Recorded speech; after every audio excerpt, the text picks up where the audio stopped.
You speak too soon. You tell your dreams before they are built. You share your goals before they have taken root. And that, more than failure, more than rejection, more than bad luck, is why your success keeps slipping through your fingers. Let me ask you something. Why do you speak of things not yet born? Why do you announce plans you've not yet obeyed? Why do you share your deepest vision with those who have never built a thing? This speech will give you the answers you've been missing. It will show you why the more you talk, the weaker you become. It will show you why early announcements destroy your drive. It will show you why true builders, true kings, true leaders move in silence until the work is done. And if you do not listen, here is what will happen. You will keep leaking your energy into empty conversations. You will invite the opinions of small minds into your sacred vision. You will seek applause instead of execution, and your greatness will die in delay. But if you obey this speech, if you hold your purpose like sacred fire and stop spilling it into the street, everything will change.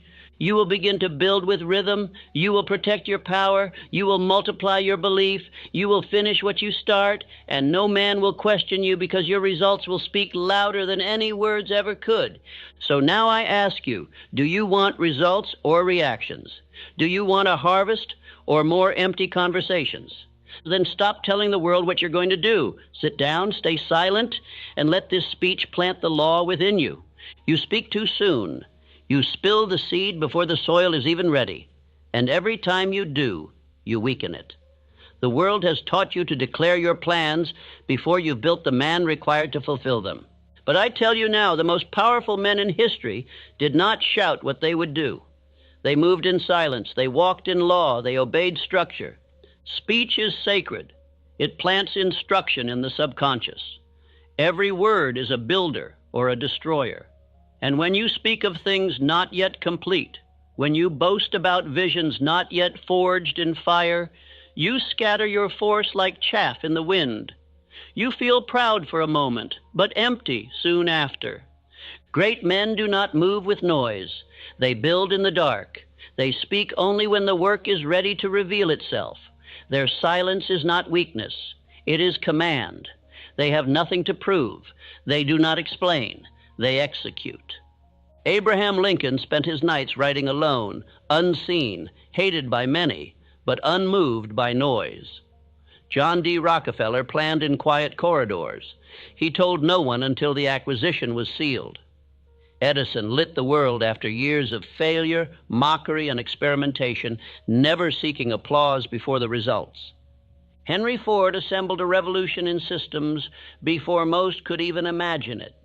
Each of these men held their purpose in sacred silence until it spoke for itself. And now you must learn the same law.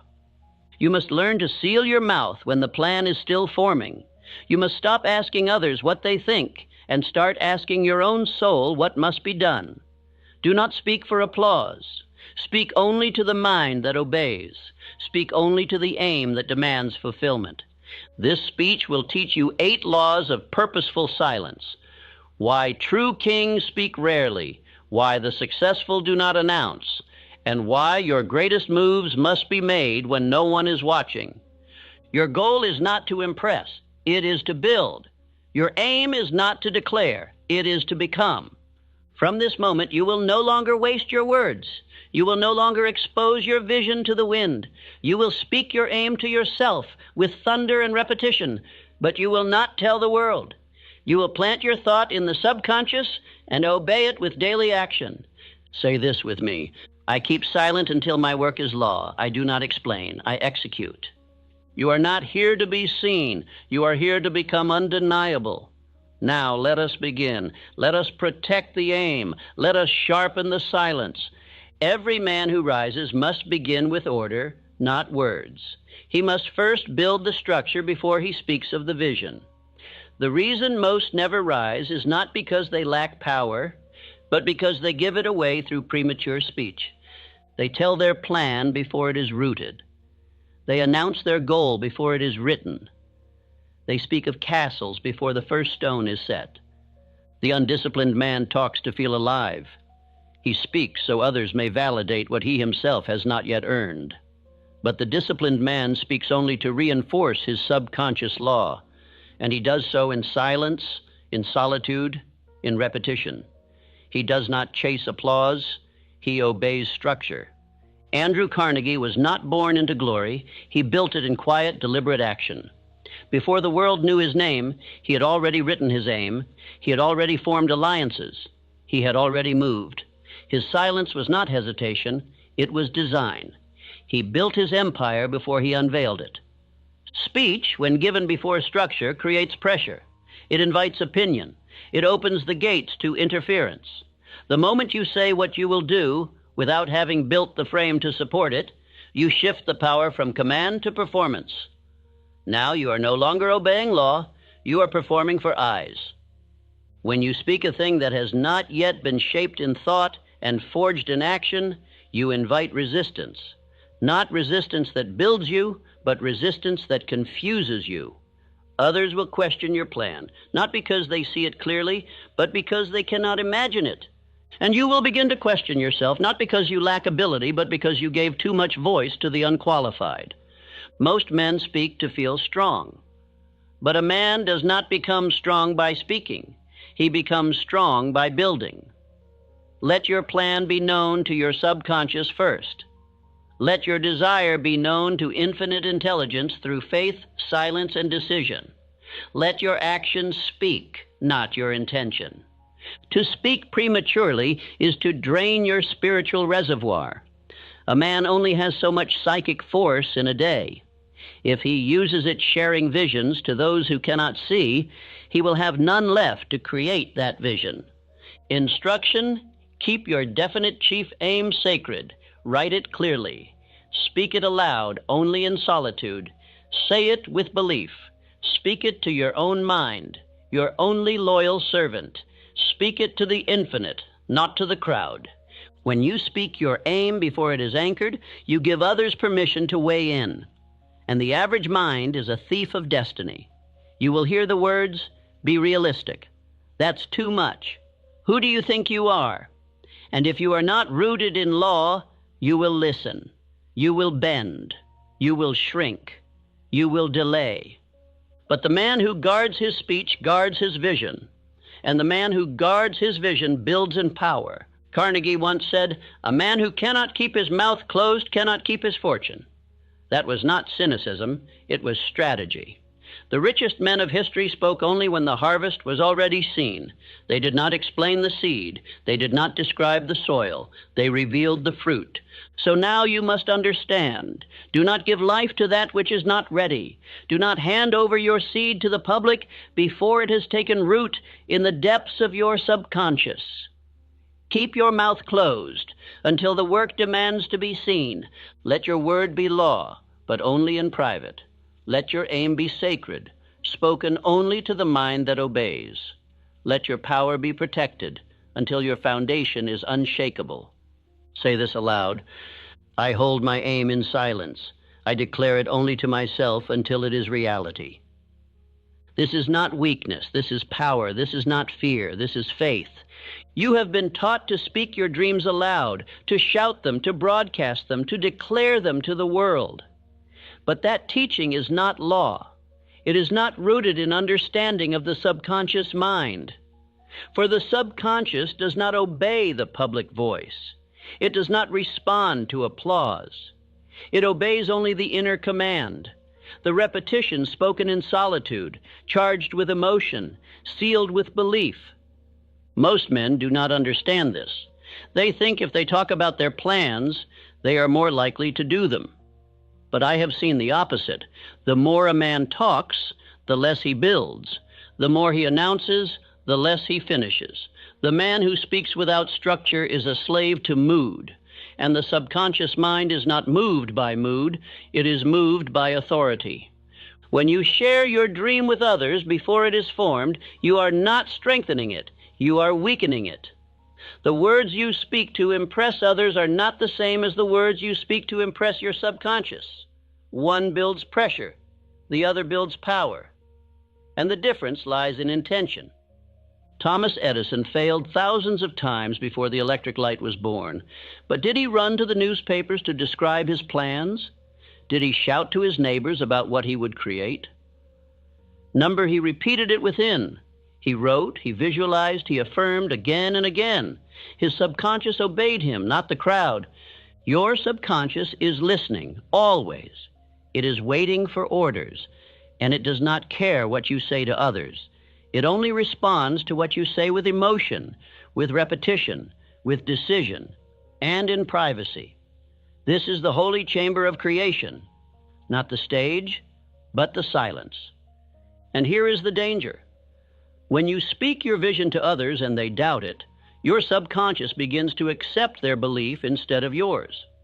Each doubt you receive is like a weed planted in your soil, and if you are not careful, those weeds will choke your harvest before it ever grows. You must understand this. Your dream is a seed, and the subconscious is fertile ground. But not all ground is equal. The public ground is filled with wind, with insects, with tramplers. The private ground, the inner speech, is guarded, silent, sacred. And that is where the real planting must happen. You are not obligated to explain your vision to anyone. You are not required to announce your aim. You are not commanded to tell your goals. You are only required to train your mind, to feed your subconscious, to speak with decision and emotion to the self that listens in silence. Command, from this day forward, speak your chief aim aloud, alone. Stand before your mirror each morning and night and declare your vision with emotion. Say it as if it is already real. Feel it. Believe it. This is how you instruct the subconscious to move in your favor. You must stop speaking your aim to the world. The world has not earned the right to hear it. Until it is done, until the structure is formed, your vision belongs to you alone. The man who learns this becomes unstoppable, for he is no longer feeding his pride. He is feeding his power. He is no longer seeking attention. He is building attention. He is no longer draining his energy through words. He is channeling it through thought. Say this aloud. I speak my vision only to my inner world. I train my mind, not their opinion. This is the voice of power. This is the voice that commands riches. This is the voice that speaks to infinite intelligence, not to man. Now continue building in silence. When you are ready, we shall move to, you must come to terms with this truth. Most men will never understand what you're building because most men have never built anything worth keeping. Their minds are fixed upon that which is visible, that which is immediate, that which is popular. You, however, are dealing in that which is invisible, that which is still forming, that which demands vision, faith, and silence. When a man begins to construct something great in his imagination, he must first separate himself from the opinions of the mediocre. For their thinking will not elevate you, it will imprison you. Their doubts, their smirks, their small questions, their casual remarks, each one is a theft of your sacred energy. Each one is a leech upon your definite chief aim. Understand this. The thing you are building does not yet exist to the world. It exists only in the temple of your own mind. That makes it vulnerable. That makes it sacred. And that makes it yours. Every time you speak of it prematurely, you hand over a piece of it to someone who cannot protect it, believe in it, or even see it. They will mock what they do not understand. They will diminish what they have never dreamed. They will attempt to pull it back into the realm of what is common, because that is where they live. Do not be surprised. Do not take it personally. They are not your enemy. They are simply unconscious. But unconsciousness is contagious and must be avoided like poison. When I first sat in the presence of Andrew Carnegie, I did not boast of what I planned to write. I listened, I received, I obeyed, and I built the plan in silence. It would be 25 years before that vision would reach the public. 25 years of building the foundation in secret. Had I spoken too soon, had I shared with those who were not ready to receive it, I would have been laughed into retreat. Most men believe only after the evidence appears, but the builder must believe before there is any sign, before there is any result, before the first stone is laid. The builder sees the end from the beginning. He speaks not of it, but walks in it day and night. That is why he must be silent, not because he fears the world, but because he respects the process. When the great Thomas Edison was laughed at for his hundreds of failed attempts, he did not explain himself to every critic. He continued his experiments in silence, under the law of persistence. He understood the divine truth. The world does not reward talk. It rewards results. And results come from silent effort, not noisy promises. Henry Ford did not announce his automobile in the marketplace of public opinion. He built it in solitude. He made decisions that were ridiculed by the so-called experts of the day. But he trusted his imagination more than he trusted their facts. And now the name of Ford is known in every land, while the names of his critics have vanished into dust. Ask yourself this: do you want the satisfaction of being seen building it, or the reward of actually finishing it? Do you want applause now, or ownership later? You cannot have both. You must choose. Either you will harvest premature attention, or you will reap permanent success. One is shallow and soon forgotten. The other is eternal. The greatest mistake you can make in the early stages of your plan is to seek understanding from those who do not walk by vision. They will inject you with their doubts. They will load your mind with their worries. They will frame your dream in the narrow dimensions of their own failure. And if you are not spiritually fortified, you will listen. You must guard your vision as a farmer guards his seed. It must be planted deep in the soil of your belief, watered daily with thought, faith, and action, and protected from the scavengers of public opinion. Do not expose your plan to the cold winds of casual conversation. It will wither. It will die. And no one will mourn it but you. Say nothing. Do everything. Build in silence. Finish in power. Let your success be your explanation. Let your results be your reply. Let your legacy speak on your behalf. For nothing commands respect like results, and nothing kills momentum like too much speaking. You do not owe the world your explanation. You owe yourself your transformation. You owe your vision the respect of silence, and you owe your future the dignity of completion. This is not arrogance. This is obedience to spiritual law, the law that says energy grows where attention flows. And attention, like energy, must be conserved. Write this down. I do not need to explain what I'm doing. I only need to keep doing it. Say it again. I do not need to explain what I'm doing. I only need to keep doing it. Say it again. I do not need to explain what I'm doing. I only need to keep doing it. Repeat this until it burns itself into the back of your mind, until you feel the armor of self-command wrap around your spirit. You must not open the door to those who knock with curiosity but offer no belief. You must not reveal the blueprints to those who bring no tools. You must not seek the approval of those who have not built anything of value in their own lives. To do so is to water weeds while your own garden starves.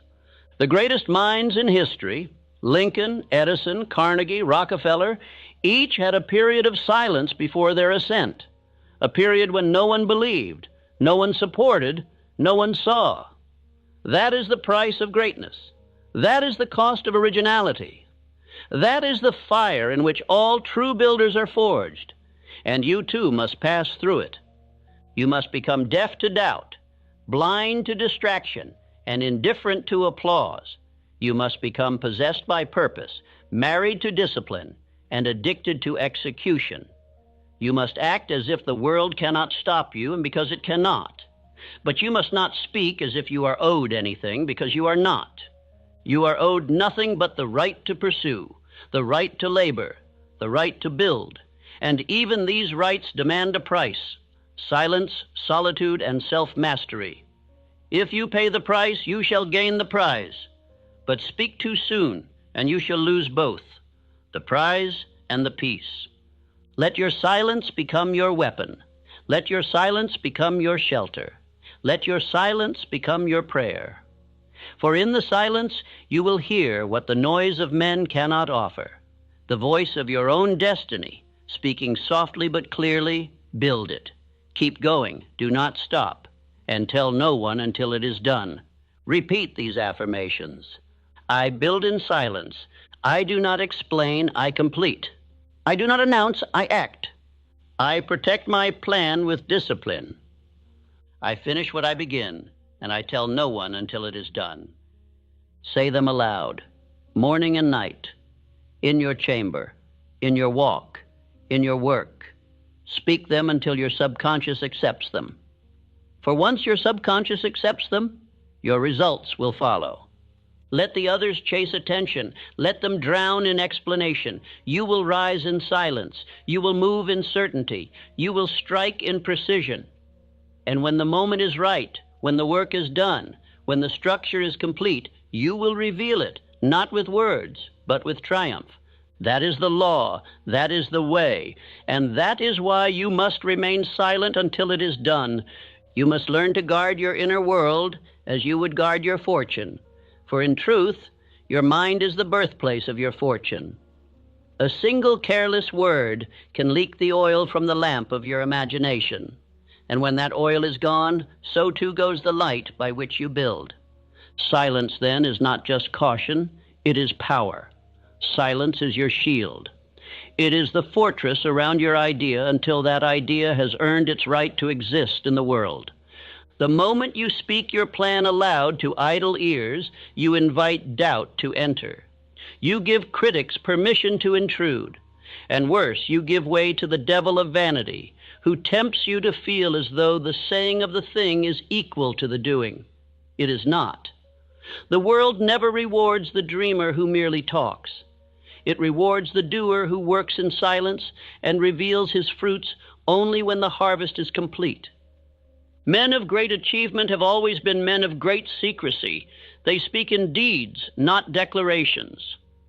Consider the builder of the pyramids, the inventor in his laboratory, the founder who labors in obscurity until his enterprise is too large to ignore.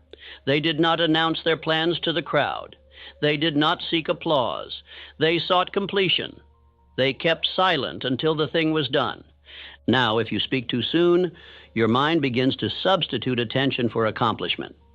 You feel as if you are already halfway there when in truth you've not even begun.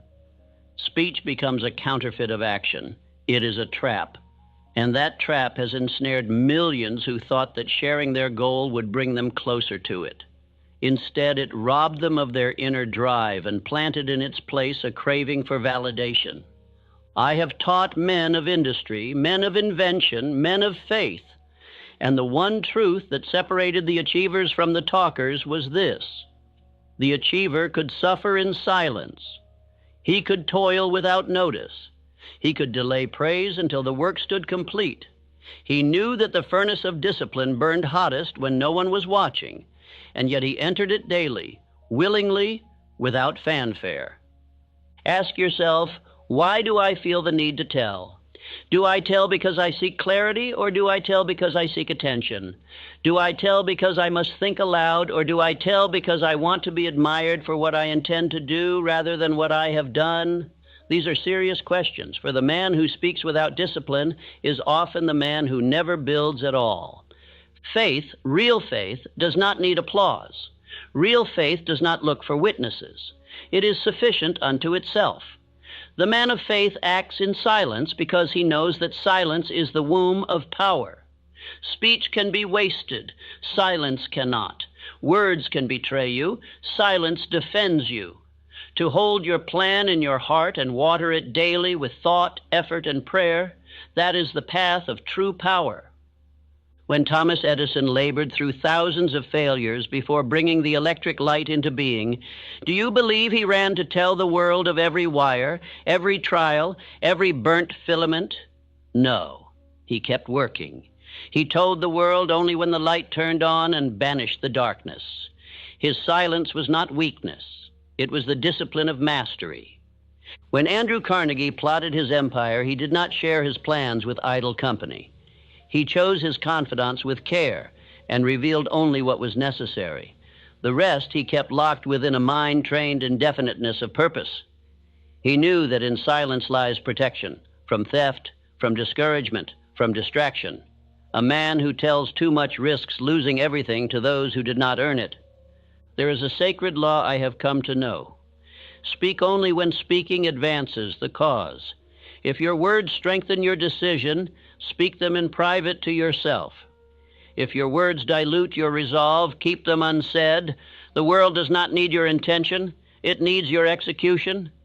Keep your intention private until it can no longer be hidden because of the greatness of your results. And let me tell you the great tragedy that befalls those who violate this law. They reveal their plans, receive premature praise, and fall into rest. Their imagination grows weak. Their faith is satisfied too early.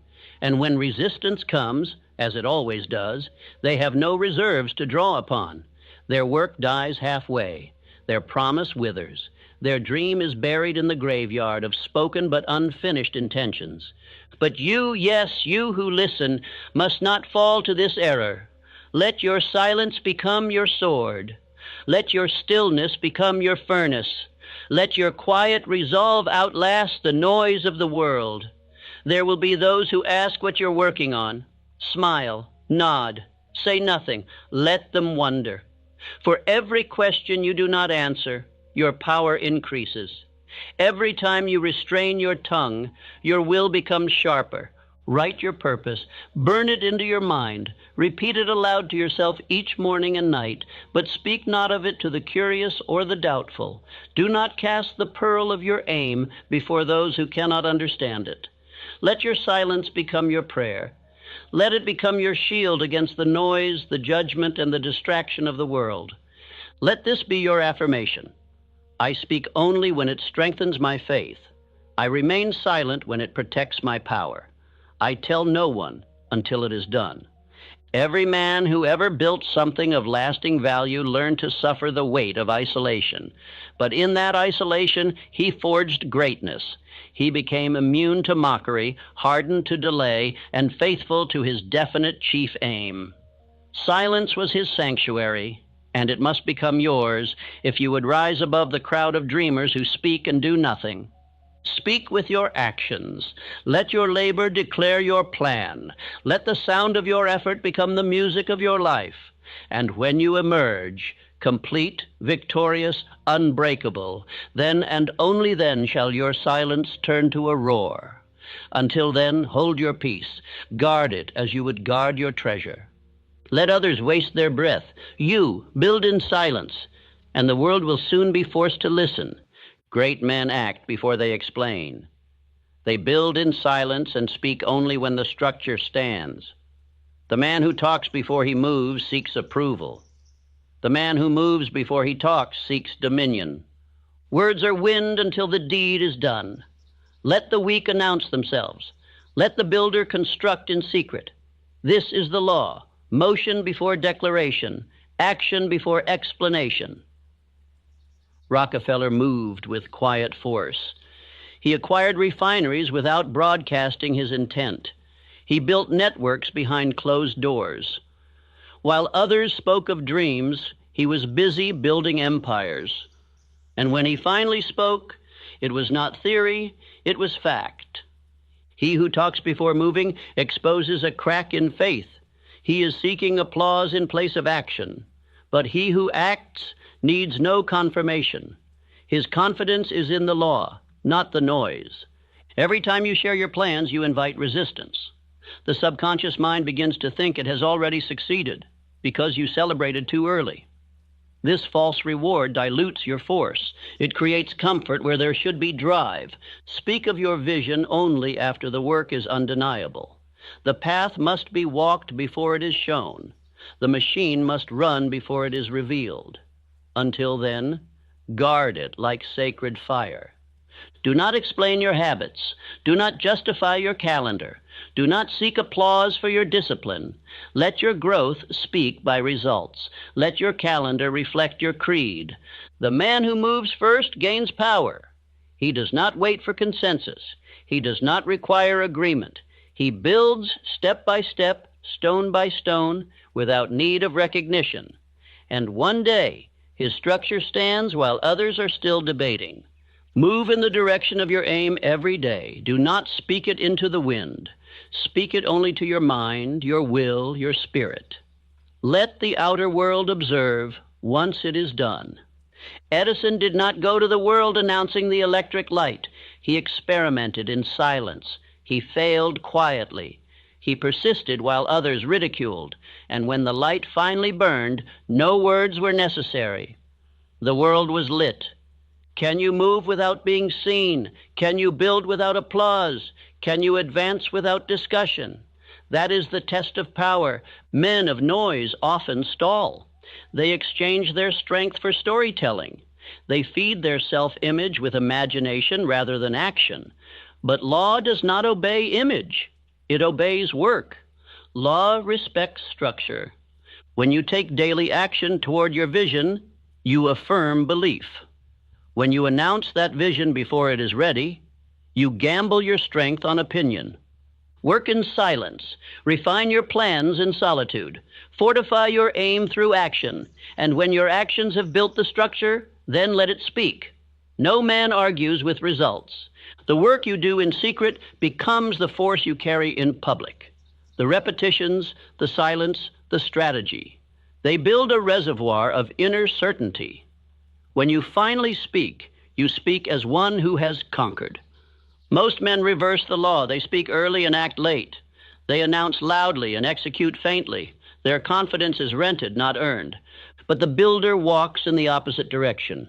He starts early, he speaks little, he acts repeatedly. And one day, when the world looks for the source of power, they find it in him.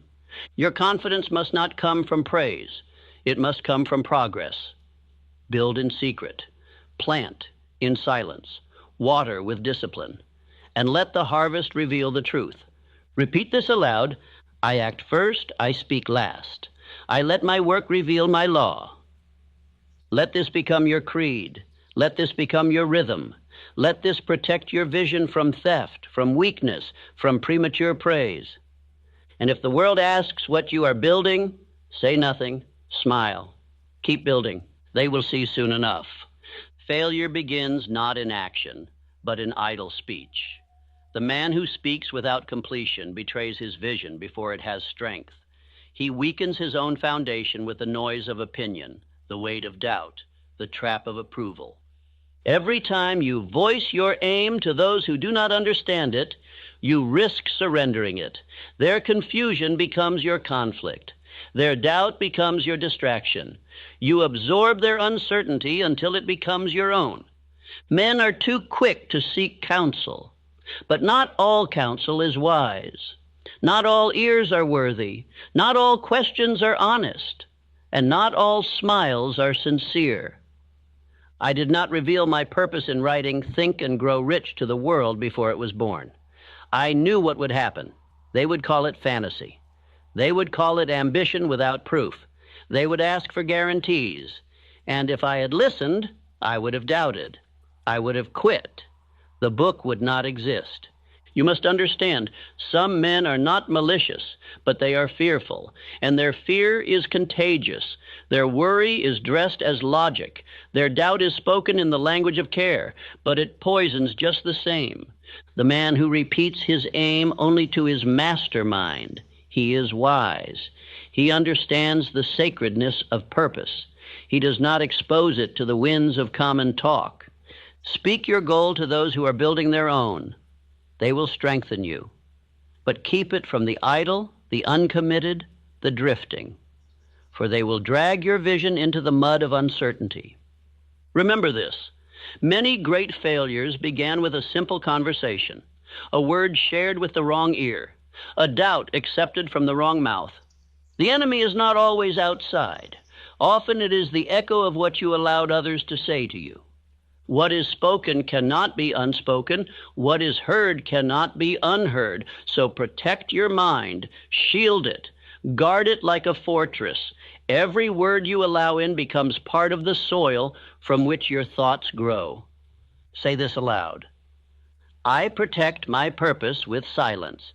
I do not share with those who do not build. Rockefeller built empires quietly.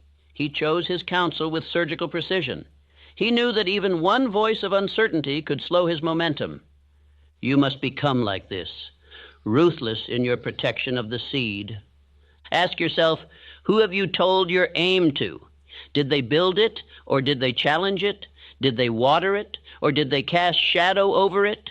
You must never feel guilt for keeping your purpose sacred. You must not explain yourself to the unqualified. Your vision is not a topic for debate. It is a decree. Words are like tools. Misused, they destroy. Well placed, they build. Do not tell a man your dream who has never built one of his own. He will not understand. He will give you advice shaped by limitation. He will speak from his fear and label it wisdom. You need only a few voices. Voices of discipline, voices of structure, voices of law. And if you do not yet have such voices, then speak only to the infinite. Speak to yourself. Speak to your subconscious until the dream is real enough to need no defense. Let silence become your armor. Let your results be your statement. Let your progress be the proof. Remember, most men are not aiming at anything. So when they hear your aim, they feel exposed. And they will attack not out of evil, but out of discomfort. Do not be angry at this. Be aware, be wise, be disciplined, and walk forward. Repeat again, I protect my purpose with silence. I do not share with those who do not build. This is law. Build your vision in private. Sharpen it through repetition. Strengthen it with daily motion. And speak only when the structure stands. Let the others talk. Let them guess. Let them doubt. Your aim is not to be known. It is to be built. And when it is built, it will answer every question, without a word.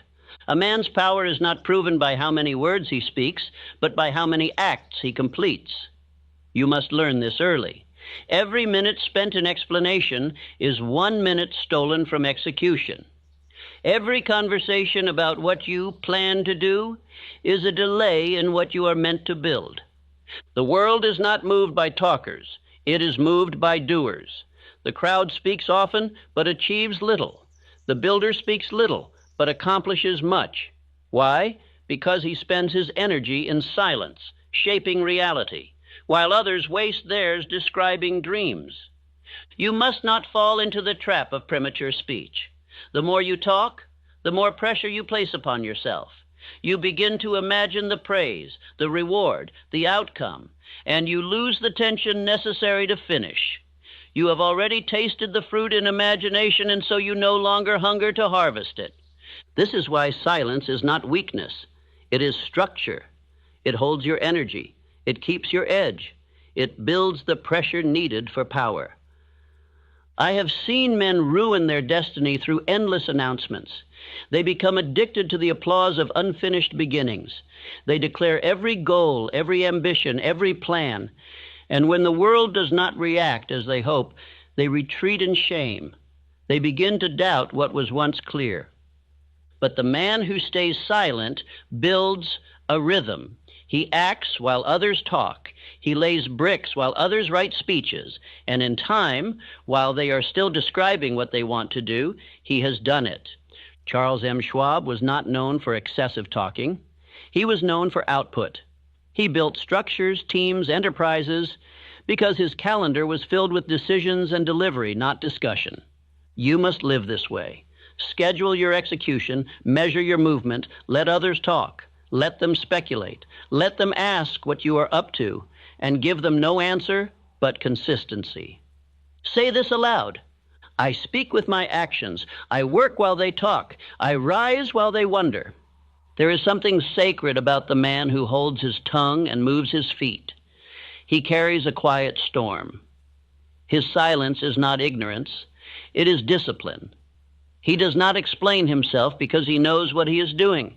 He does not invite opinions because he has already decided. You must become this man. Do not fill your days with calls, conversations, and updates about the future.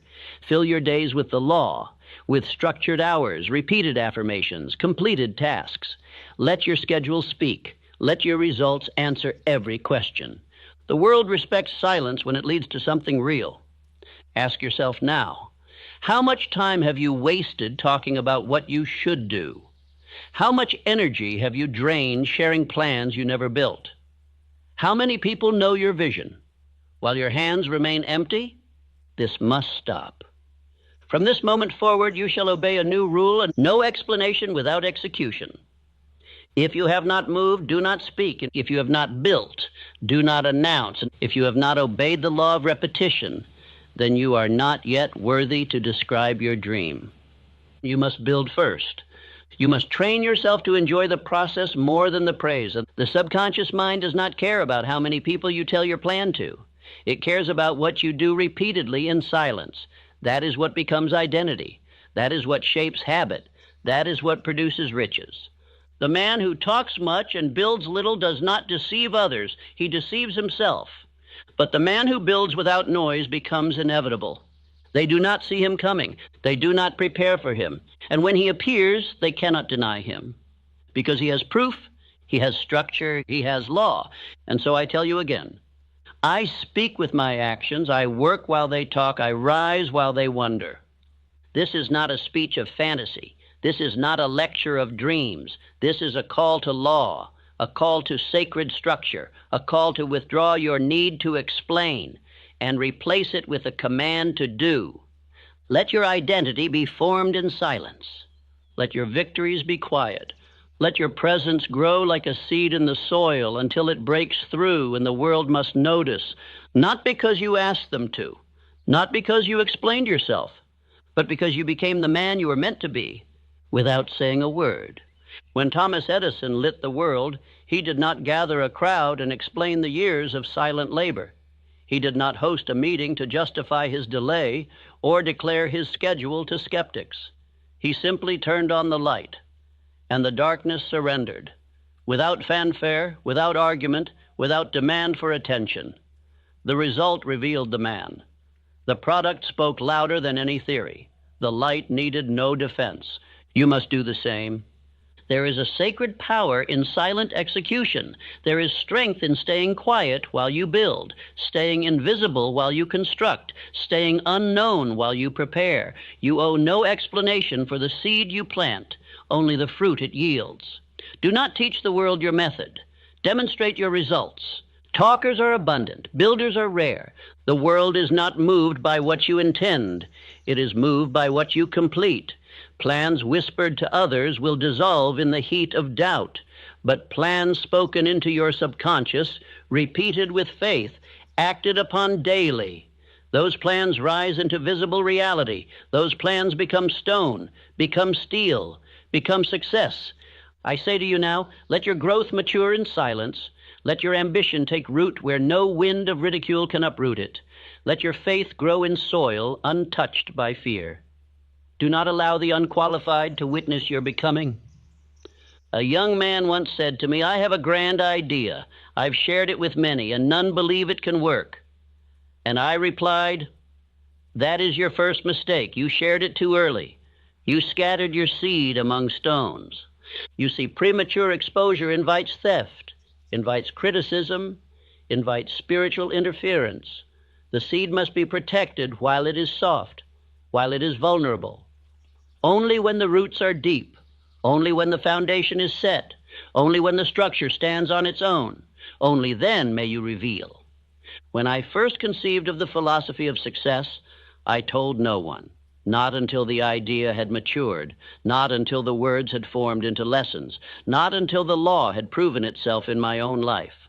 For I understood, if I speak too soon, I weaken the force. But if I wait, the fruit will make the tree undeniable. Even the master builders of the world obey this law. Andrew Carnegie did not announce his first fortune. He simply earned it. Charles Schwab did not host a press conference when he organized his great business plans. He simply delivered. And when Henry Ford envisioned the motor car for the common man, he was laughed at. So he stopped explaining. He worked in silence. And the machine proved his genius. You must protect your power the same way. The soil of your soul is not public property. Guard it. The vision that was given to you was not meant for everyone's approval. It was meant for your obedience. You must protect your plans with silence until they are shielded by proof. Let others wonder, let others speculate, but reveal only what is done. Reveal only the finished book, not the drafts. Reveal only the result, not the outline. Reveal the transformed life, not the intention to change. Why? Because what is revealed too early is killed in public opinion. It is dissected by doubters. It is pulled apart by weak minds. The unprepared world is a poor nursery for a sacred vision. Let the thing grow in secret, in strength, in solitude. And when the fruit is ripe, when the structure is finished, when the work is undeniable, step back and let the world see. For the completed work needs no defense. It will explain itself, it will teach, it will shine, it will speak. This is what Edison knew. This is what Ford understood. This is what every man who has ever created something of true worth obeyed. The law of sacred silence until the result is ripe. And I tell you now, you must learn to be the keeper of your own temple. Speak only to infinite intelligence. Speak only to your written aim. Speak only to your daily action. Let the rest remain in silence. Let the world see your excellence only after it can no longer be denied. Keep your process a secret. Share only the harvest, for the harvest alone will silence your critics, reward your faith, and inspire your generation. Let these words become a part of your being. Affirmation. I reveal only what is complete. I respect my vision. I protect my power. Repeat it morning and night until your voice no longer seeks permission, until your silence grows louder than noise, until your work reveals the man you have become. Let the light you build speak. You now know the cost of early speech. You have seen how premature exposure bleeds strength. You have felt how silence, when harnessed, sharpens the mind, protects the aim, and multiplies results. You have understood that your greatest friend is discretion, your greatest weapon is decision, and your greatest shield is unshakable faith held within. This is not theory. This is power. You were not born to explain. You were born to build. You were not born to convince. You were born to conquer. Your imagination is not for entertainment. It is for creation. Your faith is not for applause. It is for achievement. Your speech is not for reaction. It is for instruction. And instruction must first be given to your own mind. From this day, let your conversation be with your own subconscious mind. Tell it what you demand of life. Repeat it until it believes. Let your mouth deliver commands to your spirit, not complaints to the world. Tell yourself, I am the master of my fate. I am the captain of my soul. Say it until it becomes bone, until it becomes will, until no outside voice can penetrate your internal law. Let your plans grow in privacy. Let your structure rise in silence. Let your habits speak, your actions shout, your results thunder. And never forget, the seed was not designed to boast. The tree does not need applause to grow. The fruit does not need a witness to ripen. All of nature obeys the law of silence. The sun does not declare its return. It simply rises. The lion does not announce its hunger. It simply hunts. The oak does not justify its strength. It simply stands. Do the same. Work in silence, finish in power, reveal only what is done. I have walked the path of silence. I have learned its law through pain and persistence. I have seen men rise when they stopped explaining. I have seen fortunes born in the privacy of thought and the secrecy of effort. And I now hand you this sacred command. Do not speak until the work is complete. Your vision is not a topic. It is a task. Your purpose is not for presentation. It is for proof. Your gift is not for performance. It is for impact. From now on, speak only what strengthens. Write only what instructs. Share only what uplifts. Reveal only what is done. Final affirmation. I no longer announce. I execute. I no longer explain. I building. I no longer need permission. I have power. Speak it daily. Whisper it before sleep. Declare it at dawn. Let this become your new identity. Let the world see your transformation only when it is finished. Let them marvel. Let them wonder. Let them ask, where did you come from? And you will know I came from silence. I came from the inner chamber of faith. I came from a place where no man could interfere. I came from the sacred fire of daily decision, and now I arrive, completed. Obey this law of silence, and your work will grow in strength, your mind in faith, and your riches in abundance. Speak less, move more, finish quietly. Let the world discover what you became when you told no one.